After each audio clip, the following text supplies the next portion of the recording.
झुलसता है वो उतना ही निखर के आता है। जो सहले तकलीफ मेहनत की वो हर रोज चमकता है। जी हां दोस्तों, आप भी मेहनत करेंगे और हर रोज चमकेंगे। मैं हूं चिरंजीव भारद्वाज और आज हम जाएंगे सीबीएसई क्लास 10th के हिंदी पाठ्यक्रम ए, जिसकी कोड संख्या है 002। इसके एग्जाम पैटर्न के बारे में कितने अंक का क्या आएगा ये तो जानेंगे ही, साथ ही हम ये भी जानेंगे कि सीबीएसई ने इस बार सिलेबस में से कौन से चैप्टर्स हटा दिए हैं। तो आइए शुरुआत करते हैं एग्जाम पैटर्न से। प्रश्न पत्र 2 खंड का होगा, यानी आपके प्रश्न पत्र में 2 खंड होंगे, 2 भाग होंगे। खंड ए में बहुविकल्पी प्रश्न पूछे जाएंगे, यानी ऑब्जेक्टिव टाइप के क्वेश्चंस होंगे। खंड ए में कुल 53 प्रश्न होंगे, यानी 53 प्रश्न होंगे, जिनमें से केवल 40 प्रश्नों के उत्तर आपको देने होंगे। खंड बे में वर्णनात्मक प्रश्न पूछे जाएंगे। प्रश्नों में आंतरिक विकल्प यानी इंटरनल चॉइस दिए जाएंगे।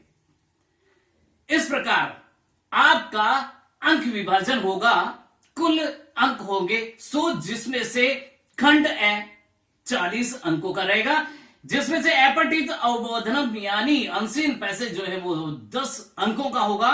व्याकरण 16 अंकों की होगी और क्षितिज आपकी जो पाठ्य पुस्तक है वो 14 अंकों की होगी। ये हम बात कर रहे हैं खंड ए की।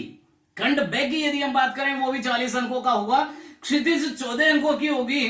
कृतिका 6 अंकों की होगी। अनुच्छेद लेखन 5 अंक, पत्र लेखन 5 अंक और विज्ञापन लेखन 5 अंक। इसी के साथ संदेश लेखन जो है वो 5 अंकों का होगा। और आपका लिसनिंग एंड स्पीकिंग स्किल यानी श्रवण तथा वाचन 10 मार्क्स यानी 10 अंकों का रहेगा। साथ में ही प्रोजेक्ट वर्क जो आपका होता है, परियोजना कार्य, ये 10 अंकों का रहेगा।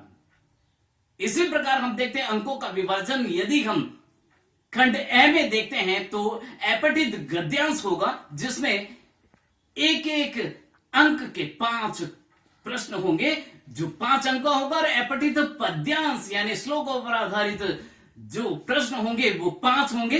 इस प्रकार 5 और 5 10 अंक अपठित विभाजन में होंगे। इसी प्रकार हम देखते हैं अंक विभाजन में ही खंड ए में बहुविकल्पी प्रश्न यानी ऑब्जेक्टिव टाइप के क्वेश्चंस, जिसमें है व्याकरण के 16 क्वेश्चंस होंगे। उन 16 क्वेश्चन में व्याकरण में कुल 20 प्रश्न पूछे जाएंगे।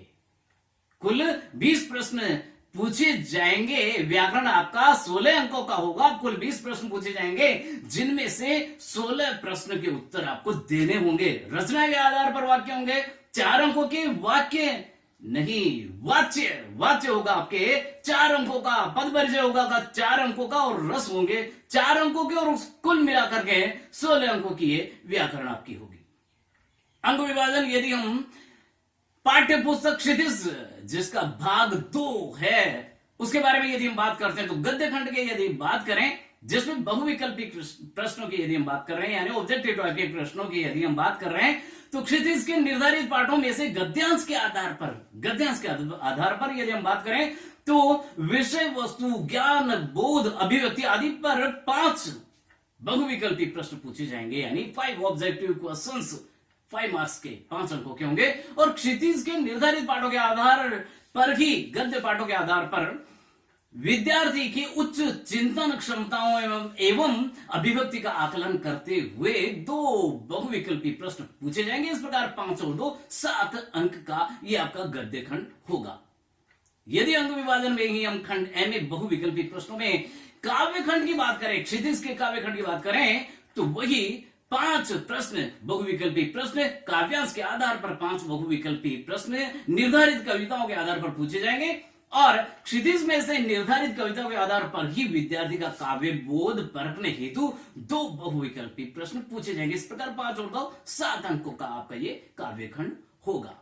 यदि हम बात करें क्षितिज के गद्य खंड का, और वो खंड बे यानी आपके प्रश्न पत्र का भाग 2 जो है वर्णनात्मक प्रश्नों की यदि हम बात करें, तो गद्य खंड में क्षितिज के निर्धारित पाठों में से गद्यांश के आधार पर विषय वस्तु का ज्ञान, बोध, अभिव्यक्ति के आधार पर 4 प्रश्न पूछे जाएंगे और 4 प्रश्न 2 अंकों के होंगे। इस प्रकार ये 8 अंक का आपका गद्य खंड वर्णनात्मक प्रश्नों में होगा।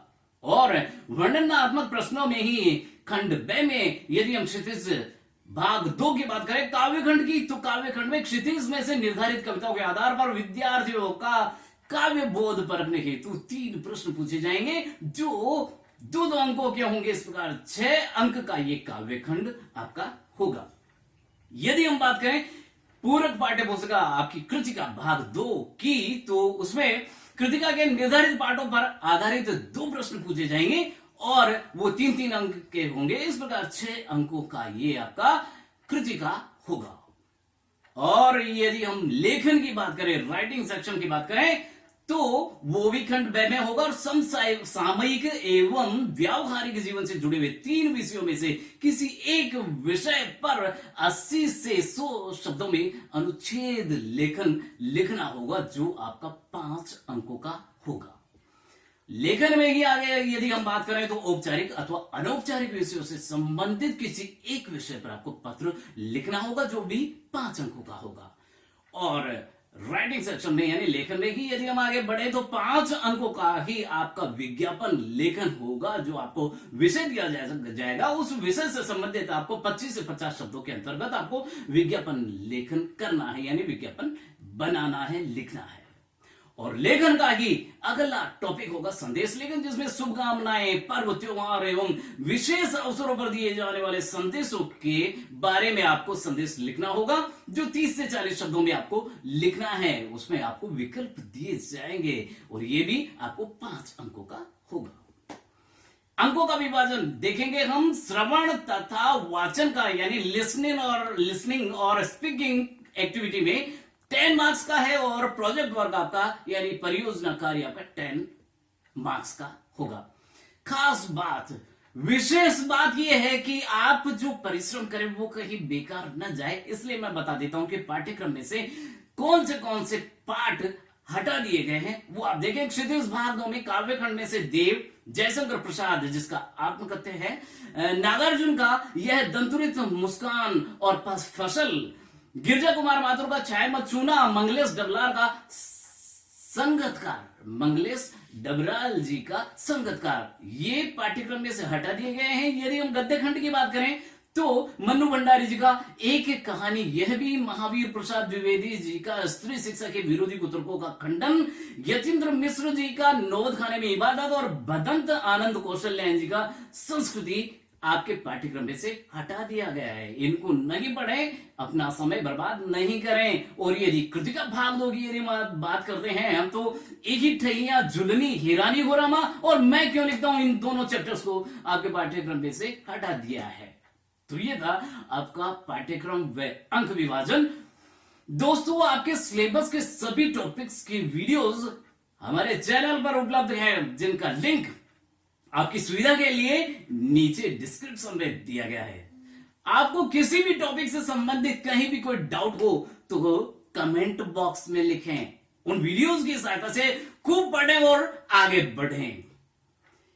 अभी तो असली मंजिल पाना बाकी है, अभी तो इरादों का इम्तिहान बाकी है, अभी तो तोली है मुट्ठी पर जमीन, अभी तोलना आसमान बाकी है। जी हां दोस्तों, आपको लक्ष्य मिल गया है, अब आगे बढ़िए, जरूर सफलता मिलेगी।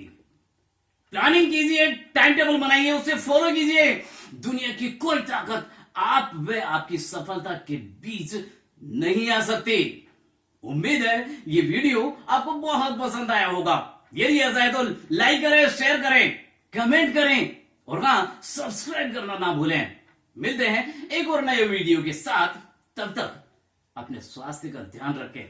जय हिंद, जय भारत।